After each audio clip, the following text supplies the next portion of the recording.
नमस्ते बच्चों। वितान भाग 2 से आज का पाठ है सिल्वर वेंडिंग।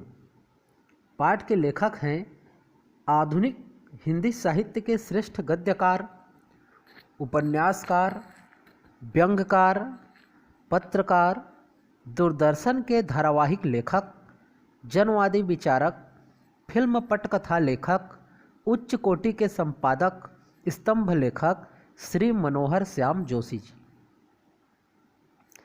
मनोहर श्याम जोशी द्वारा लिखित सिल्वर वेंडिंग अर्थात शादी की रजत जयंती। कहानी में प्रमुख पात्र यशोधर पंत वाई.डी. पंत की शादी की 25वीं सालगिरह के दिन का वर्णन है, जिसमें यशोधर बाबू अपने जीवन के आदर्श और भारतीय संस्कृति के प्रेरक किशनदा के साथ बिताए जीवन के अतीत में खो जाते हैं। पाश्चात्य संस्कृति का अनुकरण करने वाले आधुनिकता की ओर बढ़ते परिवार के बीच यशोधर के विचारों का सामंजस्य ना बिठा पाना समाज के पीढ़ी अंतराल को प्रमाणित करता है। यशोधर बाबू और उनका व्यवहार। यशोधर बाबू एक संस्कार संपन्न व्यक्ति हैं बच्चों। उनका व्यवहार सभी के लिए उचित है, किंतु आधुनिक पीढ़ी के लोग उनके विचारों से सहमत नहीं रहते। दफ्तर में भी वे समय पर जाते हैं। कार्यालयीन कार्य के लिए उन्हें देर तक भी बैठना पड़े तो वे प्रसन्नचित होकर कार्य करते हैं। असिस्टेंट ग्रेड में आए एक नए लड़के चड्डा ने यशोधर बाबू से गलत व्यवहार किया, फिर भी उन्होंने उसे अनदेखा कर दिया। यशोधर बाबू ने शादी की 25वीं सालगिरह पर दफ्तर के सभी कर्मचारियों को चाय पिलाई। यशोधर बाबू और किशनदा। यशोधर बाबू के जीवन में किशनदा का महत्वपूर्ण स्थान है। क्यों है? क्योंकि यशोधर बाबू के जीवन में किशनदा एक गुरु जैसा है उनका। क्योंकि जब यशोधर बाबू गांव से दिल्ली आए थे, कौन आए थे? यशोधर बाबू गांव से दिल्ली आए थे, तब किशनदा ने उन्हें अपने यहाँ पहले मेस का रसोइया बनाया, फिर अपने ही दफ्तर में सरकारी नौकरी दिलाई। जीवन के हर कठिन समय में साथ दिया। किशनदा ने विवाह नहीं किया था। किशनदा यशोधर बाबू को प्यार से भाऊ कहते थे। वे सुबह सुबह यशोधर बाबू को घुमाने भी ले जाते थे। इन सब कारणों से यशोधर बाबू एक निष्ठावान शिष्य की भूमिका तब तक निभाते रहे जब तक किशनदा दिल्ली में रहे। यशोधर बाबू जीवन भर किशनदा के सिद्धांतों पर भी चलते रहे। तो बच्चों, यशोधर बाबू और उनके परिवार के बारे में समझते हैं। यशोधर बाबू के परिवार में बड़ा लड़का एक प्रमुख विज्ञापन कंपनी में नौकरी में लग गया था। आरंभ से ही 1,500 रुपये प्रति माह वेतन की यह नौकरी यशोधर बाबू को सम हाउ इम्प्रॉपर लगती थी। सम हाउ इम्प्रॉपर लगती थी। इसका अर्थ यह होता है बच्चों कि कुछ ना कुछ गलत होना।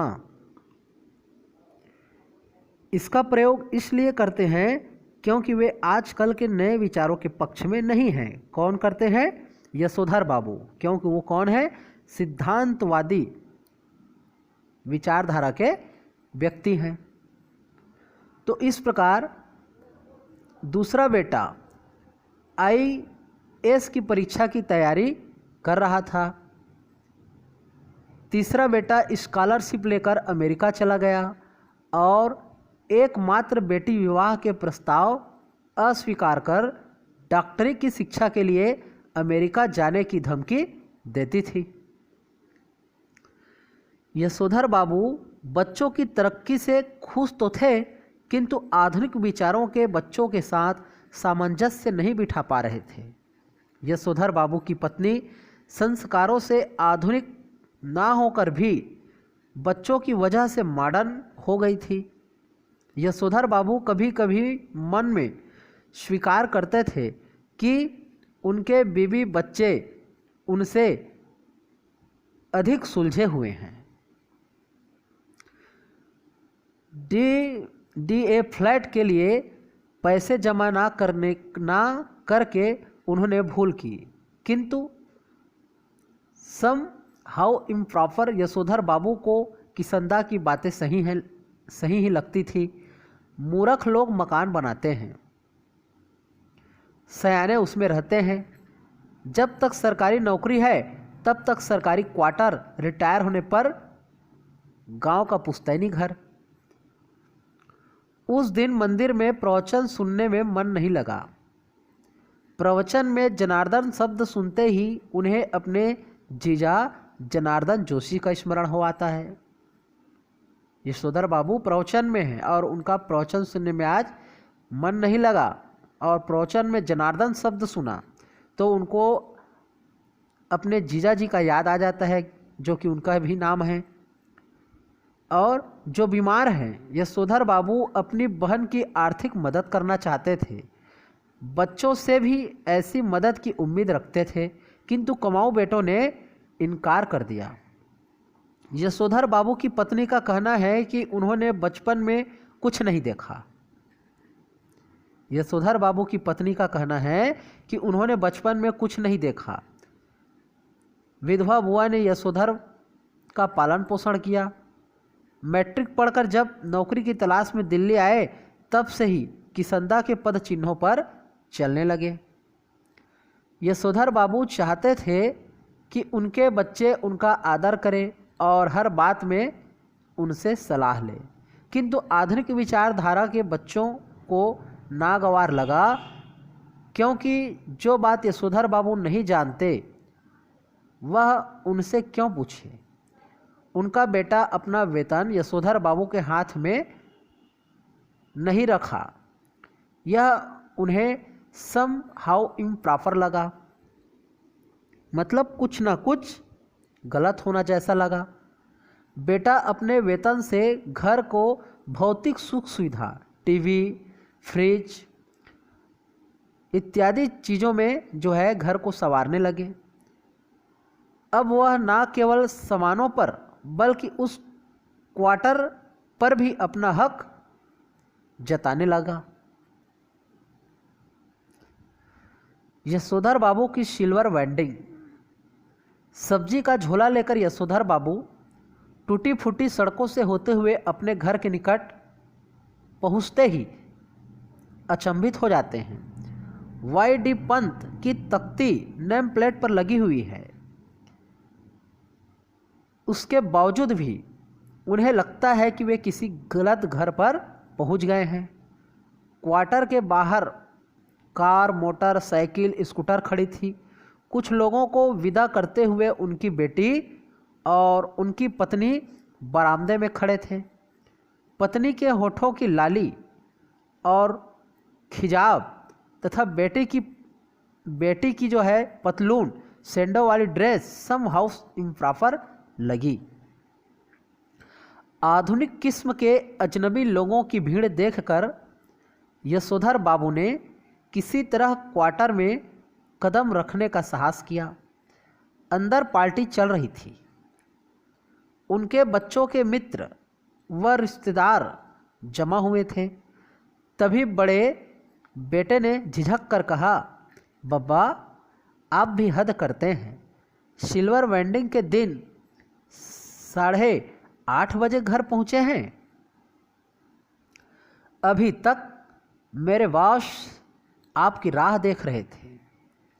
यशोधर बाबू ने शर्मिली हंसते हुए कहा, हम लोगों के यहाँ सिल्वर वेंडिंग कब से होने लगी?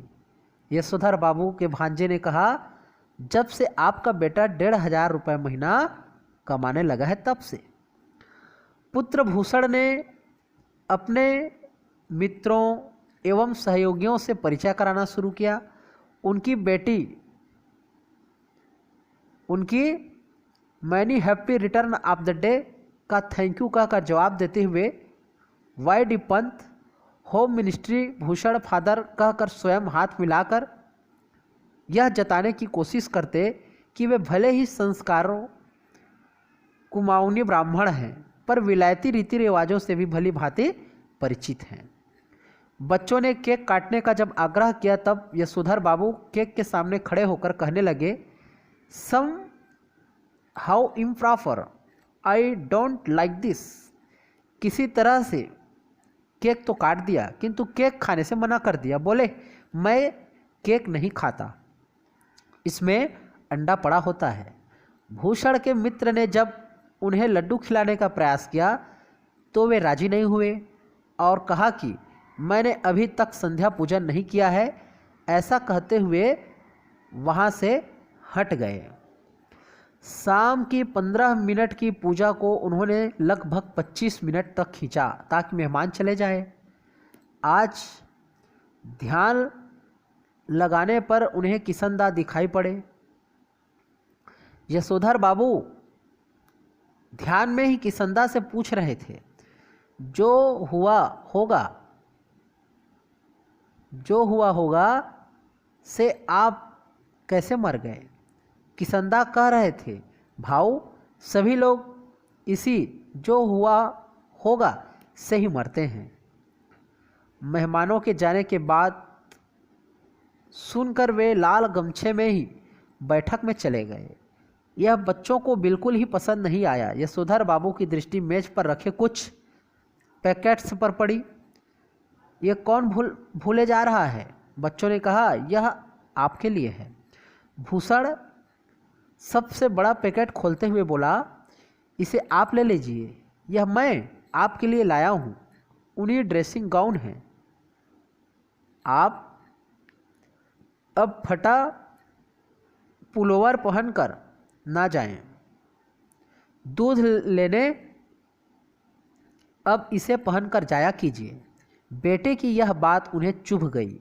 उन्हीं ड्रेसिंग गाउन पहने उसके अंदर किसनदा समा गए थे। बेटा उन्हें दूध लाने को कह रहा है, यह नहीं कह रहा है कि वह स्वयं दूध ला दिया करेगा, है ना। उनका बेटा उन्हें आदेशित कर रहा है कि ड्रेसिंग को आप गाउन पहन करके दूध लाया करो। बल्कि उसे यह कहना चाहिए कि वह स्वयं दूध ला देगा।